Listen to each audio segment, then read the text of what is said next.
Alrighty guys, so here's going to be my fix for the cylinder. At least for right now. I just got a plate cut in here. I wish I'd cut it a little bit longer, but I decided to get fancy and put a corner on it when I was cutting it, and you know, it ended up right where the brake is.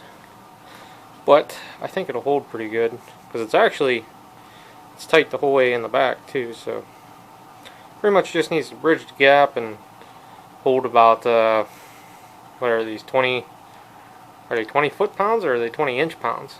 I don't remember. I never used a torque wrench, so anyhow, be the fix for that. I just haven't really been motivated here this morning. It's already almost 11 o'clock, and I think I spent all morning monkeying with the fire because it's raining.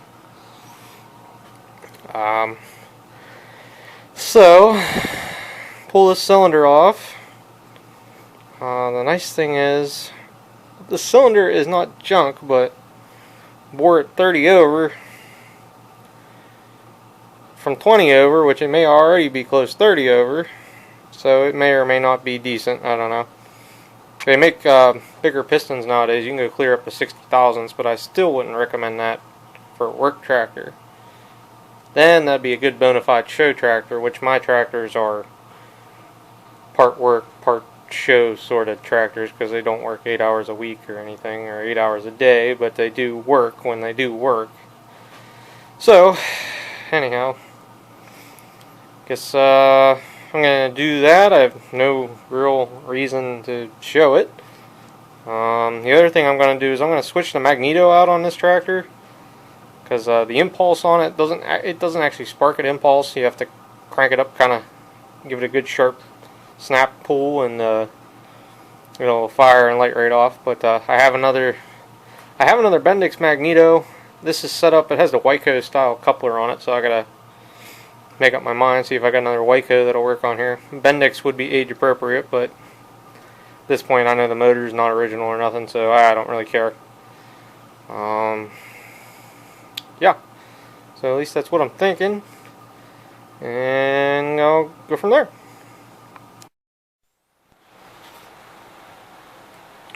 So in the Gravely world, this would be what you call a miracle. You could take a cylinder apart and the exhaust manifold actually unbolts, even though somebody had put a stud in here at some point. I wondered why that one come loose so easy.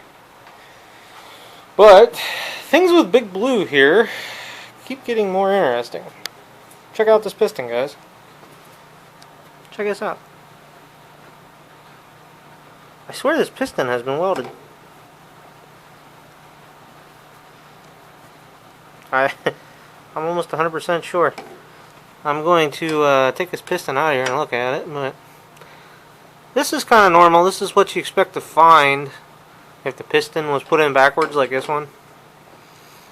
But yeah. So let me get this piston up out of here. I'm going to take some pictures, and I still need to set the end play in this motor. I kind of forgot about that. So I don't know if you guys will be able to see here. See how much crank play is in there. I bet you there is, I don't know, 1/16. Another maybe 3/32 or something. But yeah. So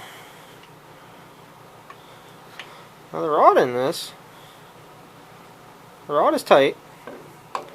So I'm happy to see that there was no, because this thing was circulating oil, just not a ton. I mean, there was very little extra. You could get just a little drip into the advanced casting before. So luckily we didn't seem to have tore the motor up too bad, even though it's not the original motor.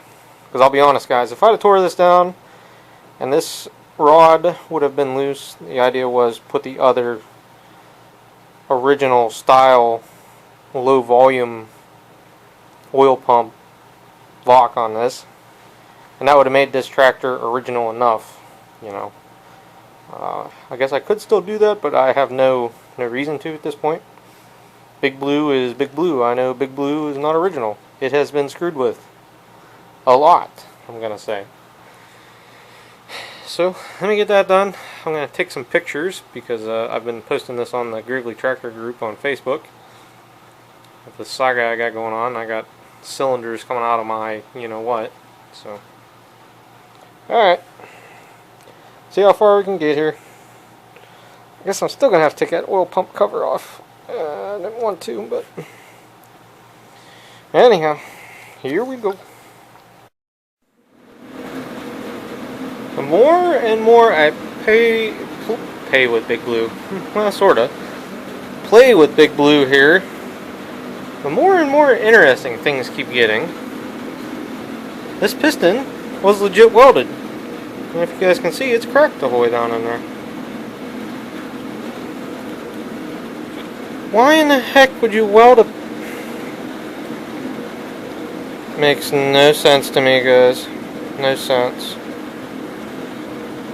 Just replace the piston for dang sake. I mean, I'm cheap and all, but that's just wow. So no wonder that cylinder is all tore up. I did, just for its and giggles, try and slide a 30 over piston in here, and a 30 over won't fit. So we might be able to clean this baby up 30 over and be a good rebuildable project for later. But other than that, and needing to set the end play, which I may have already done this segment, I can't remember, the camera jammed up. So just make this again. Connecting rod bushings are tight, everything like that. So pretty much I'm at the reassembly phase. I guess I'm going to clean the dirt up around this and put a thin bead of silicone or some RTV on there. I'm pausing on that because I'm hoping I have some somewhere. And I guess I'll catch you guys when I go to do the other things here.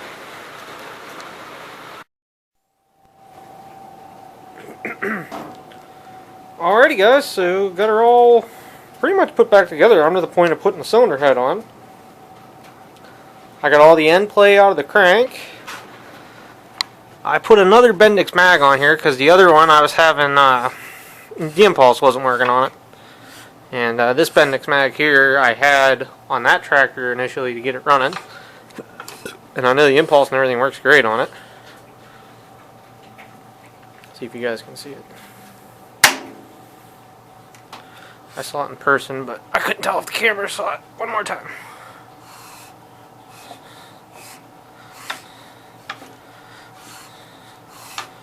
Intake valve coming open. Compressing.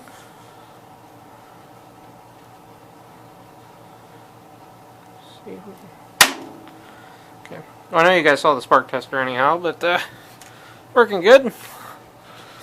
So the only thing I got to do is put the exhaust manifold on here.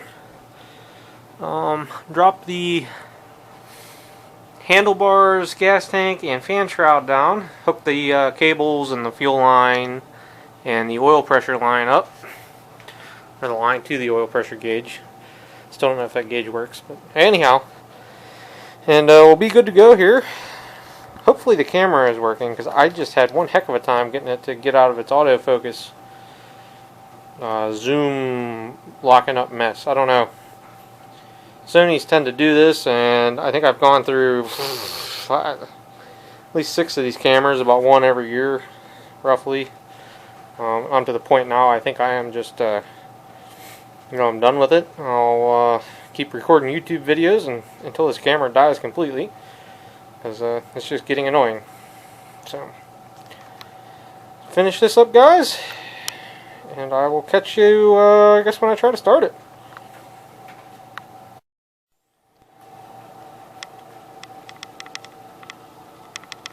Alrighty, guys. Big Blue is all put back together, and just getting ready here. Going to roll her outside, at least under the lean-to, and try and start this thing, just because, don't know if it's going to smoke or not, since this is a new 2-hit cylinder, and I've never heard a tractor run with this cylinder.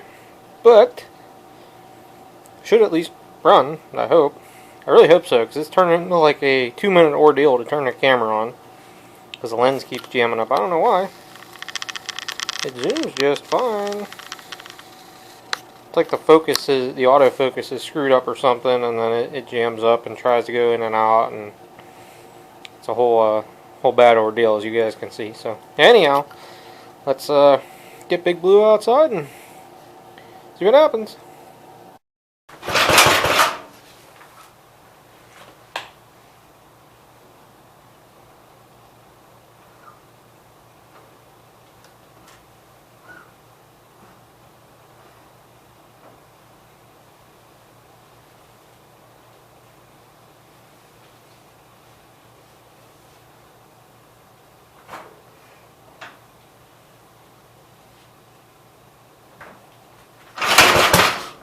Oh, here we go.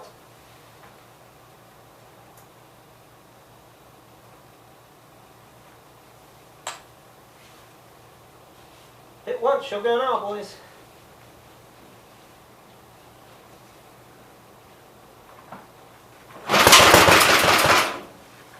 Like I said, she'll go now. Maybe a matter of throttle just set too low.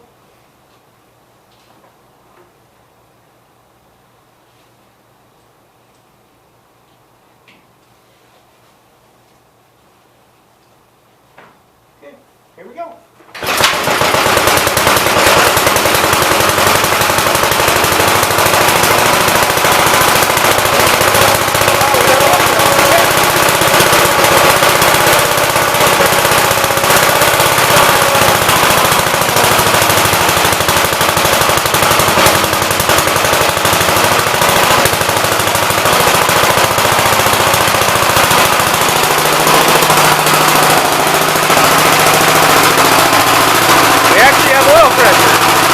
Gauge isn't totally accurate, but it's showing some oil pressure.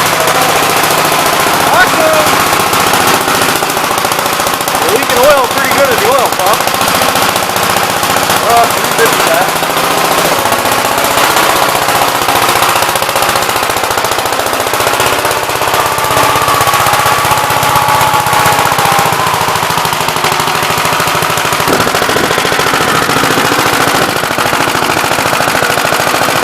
So we actually got oil pressure. Sounds a lot better than it ever did. The intake hose fell off again, that's nice. But I think you guys can hear the wind, that's why I haven't been outside. So I guess I'll put Big Blue back in the project bay and put a little bit of RTV on the oil pump. And I think we'll be good to go after that. Thanks for watching, guys.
It's about a balmy 24 degrees this morning, so I'm going to mow a little bit down here in the corner and put Big Blue back to bed.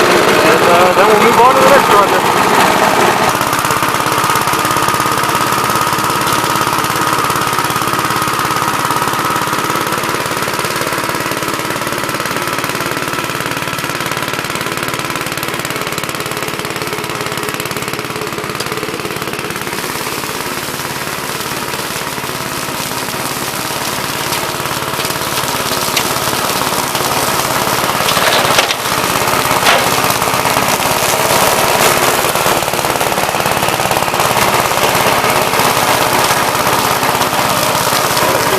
Off or what?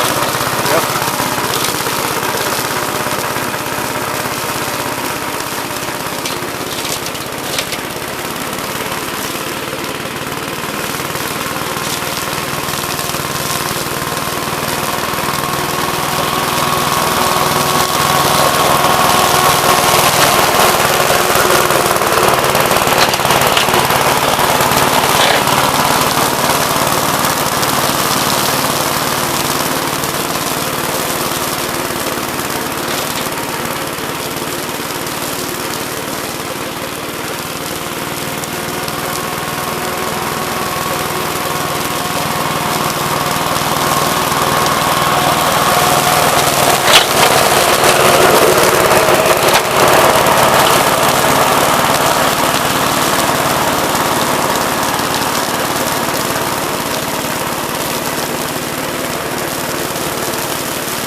Wrap for this one.